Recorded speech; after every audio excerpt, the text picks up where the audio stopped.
G'day, my name's Andrew. We're in OpenSimulator this week and we're getting back to basics. The topic is prims. I figured since I have prims in my channel title, I should probably cover them in one of the topics. So here we go. For those of you who aren't aware, prim is short for primitive object. And essentially it is a system generated mesh within the game. This simple lump of digital clay is the core building block for everything you see in OpenSimulator, and it can be created and edited from within the game itself. Unlike imported meshes, you don't need to learn Maya or Blender or anything like that to use prims. The prims are part of the game. As I said, they're a system generated mesh, and the build and edit tools are provided in-game and they're very easy to use. There used to be a lot of tutorials for using prims, but I don't know whether they've faded into the ether of the internet. When I googled it today, the only thing I found was a 2008 video by Torley Linden, who I'm not even sure is still around, explaining what a prim was. But anyway, to the present day, let's get into it. A prim can be manipulated, altered, textured, scripted, tortured, made transparent or invisible. It can have physics applied to it such as gravity, softness or flexibility, and it can be linked to other prims to create more intricate objects. Prims can form the smallest piece of jewelry for your avatar, or it can be they can become a 100-story skyscraper, or a complex moving object like a boat, a propeller on a plane, or a space station. Prims, as I mentioned before, prims are a system-generated mesh. This is not to be confused with an imported mesh. Prims have been around since the invention of Second Life nearly 2 decades ago. They fell out of fashion, and for all the wrong reasons. Imported mesh started to become an alternative content option about 10 years ago, and the initial fascination for mesh began in Second Life, where prims are vastly more expensive and rare than in OpenSimulator. So when you purchase or rent a parcel of land in Second Life, you're allocated X amount of prims that you can build with on that parcel. Incredibly expensive in Second Life. It's around 20 to 30 times the price of what you can expect to pay in OpenSimulator. So it was a big problem. The cost, sometimes you had to buy huge parcels of land just to get enough prims to build a house. So when the option for imported mesh came into it, you could say import a mesh chandelier for your house that might count as just a handful of prims. Versus using 300 real prims to build that chandelier in-game. So that's where the popularity kicked off. It was fair enough that people did that and that the philosophy was embraced, but back in the day I built a few mesh objects myself for very niche purposes, particularly like signs. So I'd use a font and write something in Blender, save it as a mesh, import it, and make it into a lovely neon sign. But I learnt very early that regardless of your triangle counts and all that sort of thing, I discovered that regardless of the quality, mesh degrades and deforms from a surprisingly short distance away. So prims don't do that because they're a system generated shape. They don't. With the exception of some of the round ones, they do go a bit hexagonal sometimes, but once you've zoomed in and zoomed out again, they don't really lose that resolution, whereas mesh always does. Additionally, because mesh isn't preloaded on your viewer, it can take forever to download to the viewer.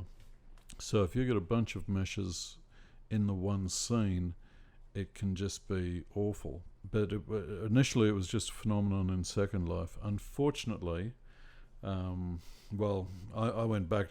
It's one of the main reasons I left OpenSimulator, because I left Second Life because it just became unplayable. And I went back to OpenSimulator where prim limits weren't really a big issue. I preferred the crisp precision of how prims looked as well as their scriptability, and also keeping download time to a minimum. Unfortunately, the custom mesh trend soon migrated from Second Life to OpenSimulator. I'm not really sure why, but suddenly content creators, and I use that term very loosely, began importing tons of custom mesh, even objects that could have easily been built with prims. I actually saw a mesh cube, and I mean, a cube is the basic prim. You don't need to import it, it's already in the game, but people were doing it. And then came all the free mesh available on the web, so you'd get all the stuff off Google, and oh my god, they bring it in world. Tragic triangle counts, either massively too high or massively too low, and the result is that virtual worlds became full of this grey, sludgy, slow-loading objects, and some regions now are absolutely tragic. And it's not just OpenSimulator, it's, I think all game developers have had to face the mesh problem, and you can see the exact same effects I've outlined in mainstream games like City Skylines. It's a great example where if you zoom out just a little, the corners of or the detail of cars and avatars and buildings become rounded and look super cartoonish, worse than Second Life circa 2006. And Cities is a game with a limited number of meshes in world to begin with, and they do that exactly for this reason. They want to keep the lag down.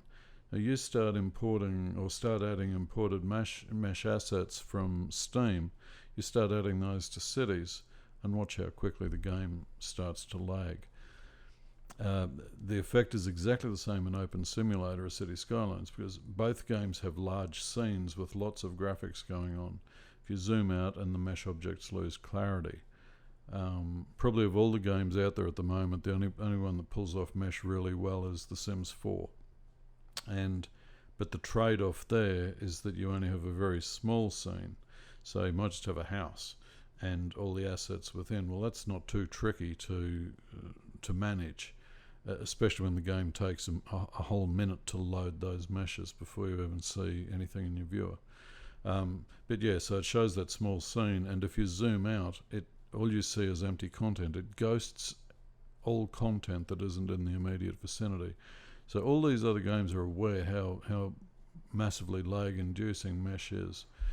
And the idea of it being used in abundance and with no limits set in OpenSimulator and Second Life is just insane.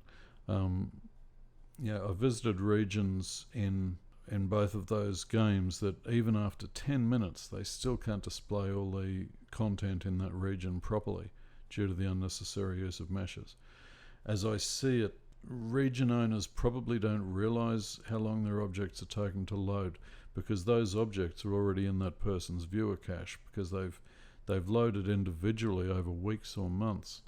But for first-time viewers who just suddenly teleport to your region, all they can see on screen is grey sludge, and that's awful. It just looks horrible. If I'm on a shopping spree or just out exploring and see what other people have made, when I visit a region and I'm confronted with this awful mesh mess, I teleport straight the hell out of there.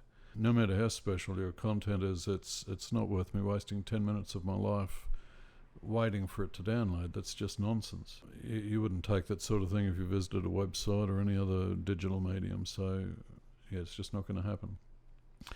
By contrast, if you hit my region Arius on the DigiWorlds grid, Arius is jam-packed with assets. It's overfull. The thing is overflowing, and scripts, shops, textures, NPCs, tons of bloody spinning objects and flexible trees and that, and all of it is made of prims. There's no mesh. The only mesh on the entire island are my boots.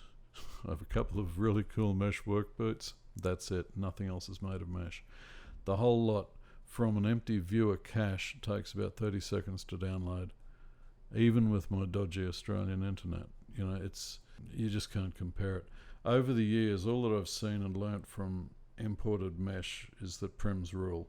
I think that content creators in OpenSimulator are very lucky to have these basic building blocks at their disposal, where creators in other games have no choice but to rely on imported meshes. And prims are the things that really set OpenSimulator apart from other games. And being around for about 20 years, they've really survived the test of time. And you combine that with the ever-growing collection of OSSL scripts, and their abilities are just about limitless. But yeah, I just wanted to touch on all this today and give an overview, my opinion on prims versus imported mesh.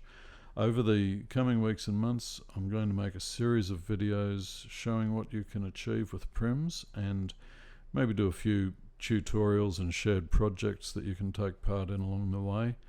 I still have a few videos to make for City Skylines and The Sims 4 as well, and I want to try mixing the sequence up a bit instead of just releasing a block of 5 videos about one game like I've been doing and then moving on to the next game, because it means that people have to wait months to see a video that's relevant to them. So I'm going to try mixing up the sequence a bit. But anyway, thank you for your time. Stay tuned. I promise to keep churning out new content as often as my real job allows me to do. Yeah, so that's it. Thanks for watching. Give us a thumbs up or down, subscribe or whatever, and I'll see you again soon.